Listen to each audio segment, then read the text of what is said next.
வாங்க இன்னைக்கு நம்ம ரோஜாஸ் கைலா சேனல்ல செய்யப்படுற ரெசிபி ஈவினிங் ஸ்நாக்ஸ் தான். அவல்ல ஸ்வீட்டு டக்குன்னு 5 நிமிஷத்துல வீட்டுல இருக்க பொருட்களை வச்சு டக்குன்னு ஈஸியா செஞ்சிடலாம். வாங்க வீடியோக்குள்ள போகலாம். இன்னைக்கு நம்ம சேனல்ல வரப்போற டிப்ஸ் வந்து நம்ம பிரியாணி செய்யும் போது உப்பு கொஞ்சம் கூடுதல் ஆயிடுச்சுன்னா ஒரு லெமனை புழிஞ்சு விட்டீங்கன்னா உப்பு சரியாயிடும். இப்ப அவல்ல ஒரு கப் எடுத்திருக்கேன். இப்ப அது ஒரு பவுல்ல சேர்த்து கொஞ்சம் தண்ணி ஊற்றி நல்லா அலசி கழுவி எடுத்துக்கலாம். நல்லா தண்ணியை வடிச்சிட்டு இப்போ நல்லா அவளை கழுவிட்டு எடுத்து வச்சாச்சு. இப்போ கொஞ்சமாக லைட்டாக தண்ணி தெளித்து இதை அப்படியே ஊற வச்சுக்கலாம். ஸ்கூல்லேருந்து பசங்க வந்தோன்னா ஸ்நாக்ஸ் கேட்பாங்க. இந்த மாதிரி செஞ்சு கொடுக்கும்போது நல்லா டேஸ்டியாகவும் இருக்கும், ஹெல்த்தியானதாகவும் இருக்கும். நம்ம பசங்களுக்கு ஸ்நாக்ஸ் கொடுத்தது மாதிரியும் இருக்கும்.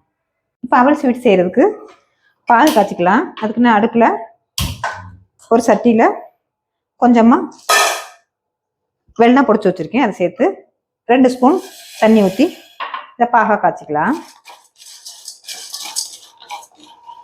இப்போ வெள்ளை பாகு ரெடி ஆயிடுச்சு. இந்த இப்போ ஒரு உரமா வச்சுக்கலாம்.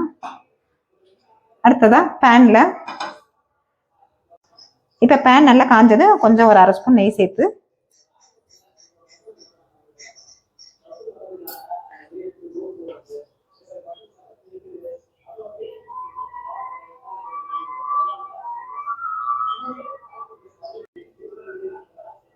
நெய் காஞ்சதும் திராட்சை முந்திரியையும் சேர்த்து நல்லா வறுத்துக்கலாம்.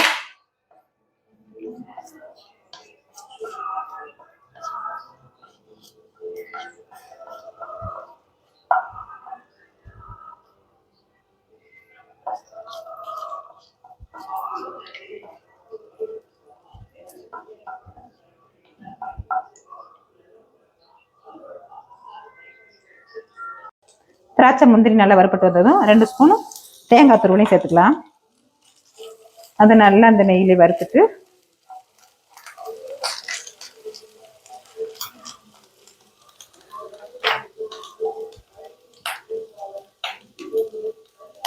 காய்ச்சி வச்சிருக்க பாகையும் சேர்த்துக்கலாம்.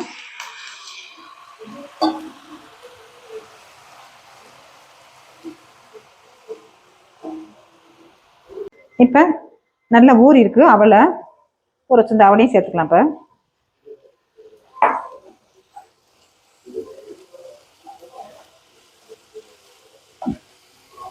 டக்கு நம்ம வீட்டுல ஈஸியான ஸ்நாக்ஸ் வேணுமோ இந்த மாதிரி அவளை செஞ்சு கொடுத்துடலாம்.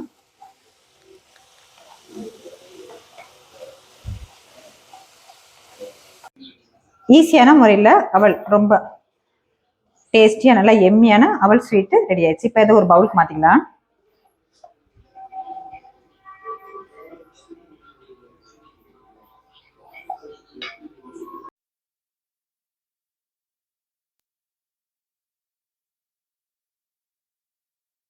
நம்ம வீட்டு குட்டி சிங்கர்ல இருந்து பெரியவங்கல இருந்து விரும்பி சாப்பிடக்கூடிய அவல் ஸ்வீட் டக்குன்னு செஞ்சாச்சு. இப்ப செஞ்ச அவல் ஸ்வீட் பிடிச்சிருந்துச்சுல, சப்ஸ்கிரைப் பண்ணுங்க, லைக் பண்ணுங்க, ஃப்ரெண்ட்ஸ் அண்ட் ஃபேமிலிக்கு ஷேர் பண்ணுங்க. தேங்க்யூ ஃபார் வாட்சிங்.